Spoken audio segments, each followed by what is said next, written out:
नमस्कार, बोलता है हिमाचल देख रहे आप और मैं हूं राम भारद्वाज। आज है 2 नवंबर 2022 और हिमाचल प्रदेश की आज की सबसे बड़ी खबरें हम आपके लिए लेकर आए हैं। हमेशा की तरह आप इस वीडियो को लाइक कर दीजिएगा। चैनल पर नहीं जुड़े चैनल को आप सब्सक्राइब जरूर करें और इस वीडियो को लास्ट तक आप जरूर देखें। पेश है आज की सबसे बड़ी खबरें। हिमाचल विधानसभा चुनाव आयोग को आचार संहिता के उल्लंघन की 165 शिकायतें मिली, 62 का निपटारा। हिमाचल प्रदेश विधानसभा चुनाव में आदर्श आचार संहिता के उल्लंघन की मंगलवार तक कुल 165 शिकायतें निर्वाचन आयोग के पास पहुंची है। प्राप्त शिकायतों में से 62 का निपटारा चुनाव आयोग ने कर दिया है। सार्वजनिक स्थलों पर होर्डिंग और गलत तरीके से पोस्टर लगाने की सबसे अधिक शिकायतें आई है। इनमें से सरकारी होर्डिंग हटाने के लिए कार्रवाई की जा चुकी है, जबकि गलत तरीके से सार्वजनिक संपत्ति में पोस्टर लगाने वाली शिकायतों पर आयोग लगातार कार्रवाई कर रहा है। आज गृह मंत्री अमित शाह, सीएम योगी आदित्यनाथ और केंद्रीय मंत्री स्मृति ईरानी की रैलियां। केंद्रीय गृह मंत्री अमित शाह आज हिमाचल प्रदेश के हमीरपुर जिले के नादौन में जनसभा को संबोधित करेंगे। दोपहर बाद जिला कांडा के धर्मशाला के जोरावर स्टेडियम नेयर विधानसभा में जनसभा को संबोधित करेंगे और जिला सोलन के नालागढ़ विधानसभा में पंजेरा में जनसभा करेंगे। उत्तर प्रदेश के मुख्यमंत्री योगी आदित्यनाथ हमीरपुर के बरसुर विधानसभा के सबस्थल बोम्बलू में जनसभा को संबोधित करेंगे।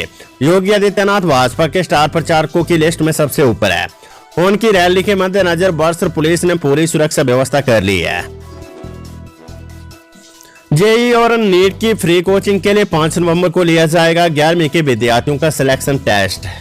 जेईई और नीट की फ्री कोचिंग के लिए 5 नवंबर को सरकारी स्कूलों के 11वीं कक्षा के साइंस स्ट्रीम के विद्यार्थियों का टेस्ट लिया जाएगा। HPSVAY कोचिंग प्रोग्राम के तहत प्रदेश के सभी स्कूलों में सिलेक्शन टेस्ट करवाया जाएगा। इस दौरान फिजिक्स, केमिस्ट्री, गणित और बायोलॉजी विषय का टेस्ट गूगल फॉर्म के तहत लिया जाएगा। SMS शिक्षा विभाग ने इस टेस्ट के लिए विद्यार्थियों को मोबाइल फोन के इस्तेमाल की अनुमति दी है। जिन स्कूलों में टेस्ट देने वाले विद्यार्थियों की संख्या अधिक होगी और कंप्यूटर कम होगी, वहाँ विद्यार्थी अपने मोबाइल फोन पर ही टेस्ट दे सकते हैं। 5 नवंबर को ये टेस्ट सुबह 11 से 1 बजे तक लिया जाएगा। विधानसभा चुनाव मतदान से 5 दिन पहले हिमाचल पहुंचेगी केंद्रीय पुलिस बल की 41 और कंपनियां। हिमाचल प्रदेश विधानसभा चुनाव को लेकर 12 नवंबर को मतदान होना है। मतदान से 5 दिन पहले प्रदेश में 41 और केंद्रीय पुलिस बल की कंपनियां हिमाचल प्रदेश पहुंच जाएगी। अतिरिक्त कंपनियों के आने से 5 नवंबर के बाद प्रदेश में सुरक्षा व्यवस्था और कड़ी हो जाएगी। चुनाव को लेकर अभी हिमाचल प्रदेश में केंद्रीय पुलिस बलों की 25 कंपनियां आई हैं। राज्य निर्वाचन आयोग की ओर से कंपनी के जवानों को पड़ोसी राज्यों के साथ लगती हिमाचल की सीमाओं पर तैनात किया गया है। प्रदेश में कुल 67 कंपनियां आएगी। विधानसभा चुनाव हिमाचल में पोस्टल बैलेट से मतदान की प्रक्रिया शुरू। हिमाचल प्रदेश में विधानसभा चुनावों के अंतर्गत पोस्टल बैलेट से मतदान की प्रक्रिया शुरू हो गई है। पोस्टल बैलेट से मतदान की यह प्रक्रिया 9 नवंबर तक चलेगी। इसके लिए चुनाव आयोग ने टीमों का गठन किया है। ये टीमें उन मतदाताओं के घर घर जाकर मतदान करवाएगी जिन्होंने 12D फॉर्म भरकर इसके लिए आवेदन किया है। 12D फॉर्म रिटर्निंग अधिकारी के माध्यम से जमा करवाया गया है। चुनावों के लिए सामान्य मतदान 12 नवंबर को होना है। प्रदेश में इस साल चुनाव आयोग ने कई श्रेणियों को पोस्टल मतदान का अधिकार दिया है। बायोमेट्रिक आई स्कैनर से लगेगी स्कूल कॉलेजों के विद्यार्थियों की हाजिरी। प्रदेश के सभी सरकारी स्कूलों और कॉलेजों में अब विद्यार्थियों की हाजिरी बायोमेट्रिक मशीनों से लगेगी। भारत सरकार ने राज्य को प्रत्येक स्कूल और कॉलेजों में ये व्यवस्था शुरू करने का आदेश दिया है। SMS शिक्षा विभाग ने इसकी तैयारियां शुरू कर दी है। विभाग इस संबंध में प्रपोजल बना रहा है। हालांकि इसकी खरीद राज्य में नई सरकार बनने के बाद ही की जा सकेगी। इस बार विभाग ने बायोमेट्रिक हाजिरी के लिए बायोमेट्रिक आई स्कैनर और फेस स्कैनर लेने का फैसला लिया है। विभाग इस बार फिंगरप्रिंट स्कैनर वाली बायोमेट्रिक मशीनें नहीं लेगा। ग्रेडिंग के लिए HPU का निरीक्षण करेगी NAC की टीम। विश्वविद्यालय अनुदान आयोग UGC की स्वायत्त संस्था राष्ट्रीय मूल्यांकन एवं प्रत्यायन परिषद NAC की टीम आज से हिमाचल प्रदेश विश्वविद्यालय HPU के दौरे पर रहेगी। इस दौरान NAC की टीम के सदस्य निरीक्षण प्रक्रिया अमल में लाएंगे। ये टीम 4 नवंबर तक विश्वविद्यालय में रहेगी और ग्रेडिंग के लिए तय मानकों के तहत विश्वविद्यालयों की व्यवस्थाओं का जायजा लेगी। विश्वविद्यालय प्रशासन ने अपने स्तर पर NAC की टीम के दौरे को देखते हुए तैयारियां कर ली है। वर्तमान में HPU को NAC से A ग्रेड प्राप्त है और HPU इस बार A+ ग्रेड प्राप्त करने के लिए प्रयासरत है। बागियों पर भाजपा की कार्यवाही। भाजपा से होशियार सिंह, राम सिंह और अतुल 6 साल के लिए निष्कासित। भाजपा से बगावत कर निर्दलीय विधानसभा चुनाव लड़ रहे 3 नेताओं को पार्टी ने 6 साल के लिए निष्कासित कर दिया है। इनमें देर हल्के से विधायक होशियार सिंह, कुल्लू से पार्टी उपाध्यक्ष राम सिंह और ज्वालामुखी से अतुल कौशल शामिल है। तीनों नेताओं की पार्टी से सदस्यता भी रद्द कर दी गई है। गौरव की देर से होशियार सिंह ने 2017 में निर्दलीय विधानसभा चुनाव जीता था, लेकिन बाद में भाजपा में शामिल हो गए थे। भाजपा ने होशियार सिंह को दरकिनार कर देर से रमेश धवाला को टिकट दिया है। इससे नाराज होकर होशियार सिंह निर्दलीय चुनाव लड़ रहे हैं। कर्मचारी चयन आयोग ने घोषित किया 3 भर्ती परीक्षाओं का परिणाम। हिमाचल प्रदेश कर्मचारी चयन आयोग हमीरपुर ने मंगलवार को 3 पोस्ट कोड की परीक्षाओं के परिणाम घोषित किए हैं। पोस्ट कोड 960 में निदेशक फोरेंसिक साइंस सेवाएं में लैब असिस्टेंट के एक पद के लिए 21 अगस्त 2022 को ली गई परीक्षा का परिणाम घोषित कर दिया गया है। परीक्षा उत्तीर्ण करने वाले 5 अभ्यर्थियों को दस्तावेज के सत्यापन के लिए 15 नवंबर को आयोग के कार्यालय में बुलाया गया है। पोस्ट कोड 974 में हिमाचल प्रदेश बिजली बोर्ड में इलेक्ट्रीशियन के 22 पदों के लिए 11 सितंबर 2022 को ली गई परीक्षा के आधार पर 87 अभ्यर्थियों का चयन 16 नवंबर को होने वाले दस्तावेजों के सत्यापन के लिए किया गया है। पोस्ट कोड 972 में हिमाचल प्रदेश बिजली बोर्ड में सब स्टेशन अटेंडेंट के 163 पदों के लिए 25 सितंबर 2022 को ली गई परीक्षा की मेरिट के आधार पर 658 अभ्यर्थियों का चयन 17 से 23 नवंबर को होने वाले दस्तावेजों के सत्यापन के लिए किया गया है। विधानसभा चुनाव कल। अरविंद केजरीवाल 9 नवंबर को भगवंत मान आएंगे हिमाचल। भाजपा और कांग्रेस की तर्ज पर अब आम आदमी पार्टी आपके स्टार प्रचारक भी हिमाचल का रुख करने को कमर कर चुके हैं। 3 नवंबर को सोलन शहर में पार्टी के मुख्य संयोजक और दिल्ली के मुख्यमंत्री अरविंद केजरीवाल रोड शो कर चुनावी हुंकार भरेंगे। इसी कड़ी में 5 नवंबर को दिल्ली के उप मुख्यमंत्री मनीष सिसोदिया का कांगड़ा और पंजाब के मुख्यमंत्री भगवंत सिंह मान का 9 नवंबर को हमीरपुर संसदीय क्षेत्र में रोड शो प्रस्तावित है। पार्टी की ओर से दोनों रोड शो के लिए संबंधित जिला निर्वाचन कार्यालय में आवेदन किया गया है। रोड शो में आपके नेता 11 गारंटियों को लोगों के समक्ष रखेंगे। राजीव शुक्ला बोले, कांग्रेस सरकार बनने पर नेगी निगम और यदुपति को मिलेंगे बड़े पद। विधानसभा चुनाव के लिए टिकट न मिलने से नाराज युवा कांग्रेस पदाधिकारियों को मनाने में पार्टी के प्रदेश प्रभारी राजीव शुक्ला कामयाब हो गए हैं। मंगलवार को शुक्ला ने प्रदेश कांग्रेस मुख्यालय राजीव भवन शिमला में युवा कांग्रेस के प्रदेश अध्यक्ष नेगी निगम भंडारी और कार्यकारी अध्यक्ष यदुपति ठाकुर को एक मंच पर लाकर एकजुट होने का संदेश दिया। शुक्ला ने कहा कि कांग्रेस की सरकार बनने पर नेगी निगम भंडारी, यदुपति ठाकुर और अन्य युवा नेताओं को बड़े पद दिए जाएंगे। अमित शाह बोले, अब राजा रानी का जमाना गया, जनता का जमाना आया।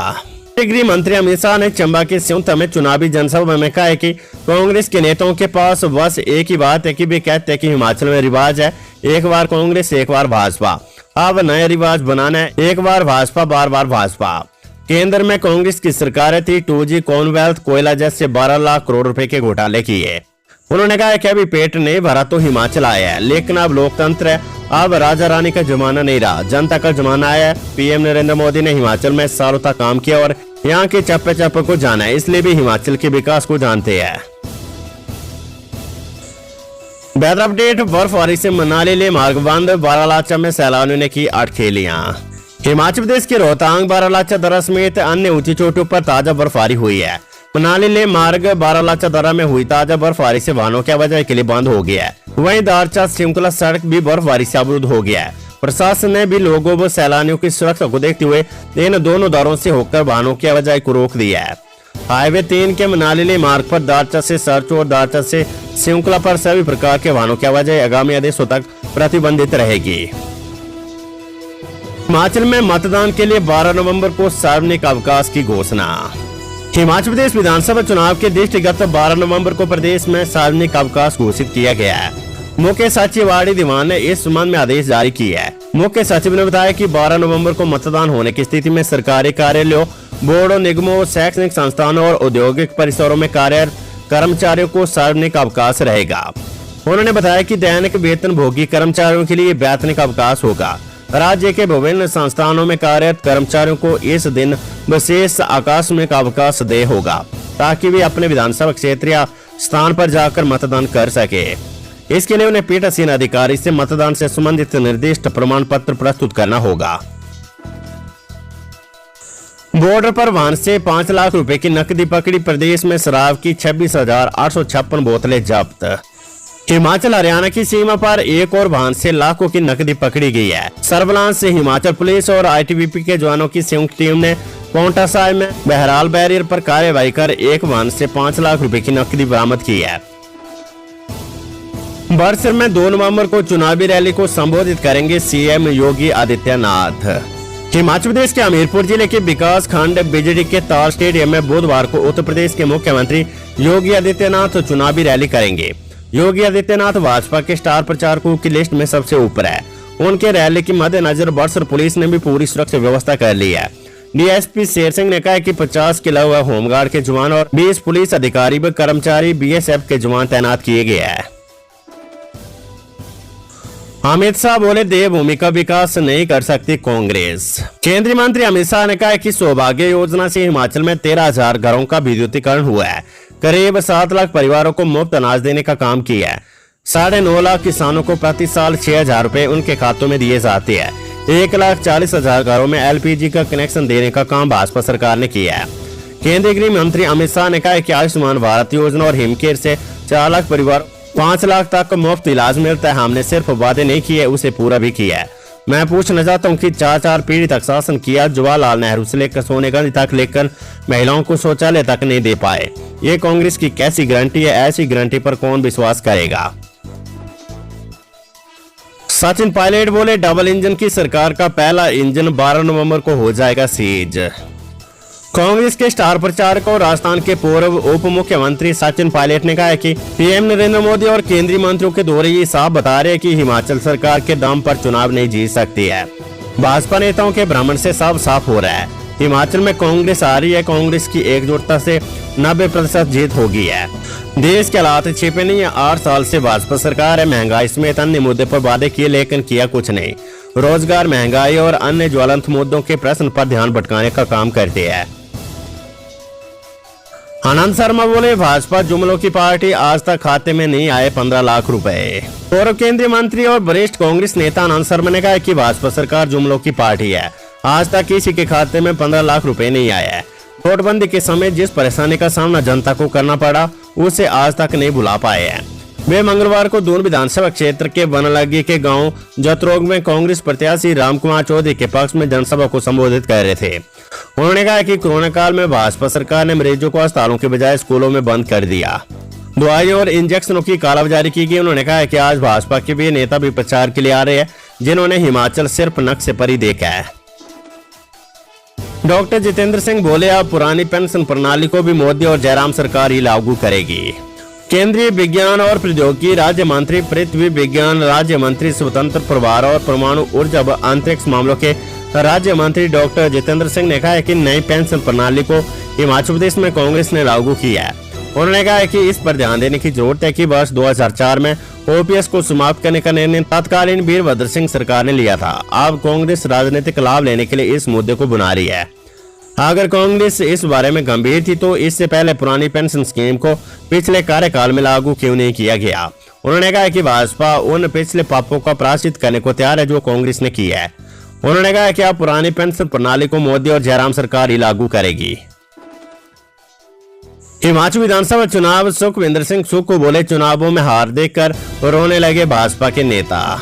कांग्रेस चुनाव प्रचार कमेटी के प्रमुख सुखविंदर सिंह सुक्खू ने कहा कि विधानसभा चुनावों में अपनी हार को देखकर भाजपा के नेता अब मंचों पर ही रो रहे हैं।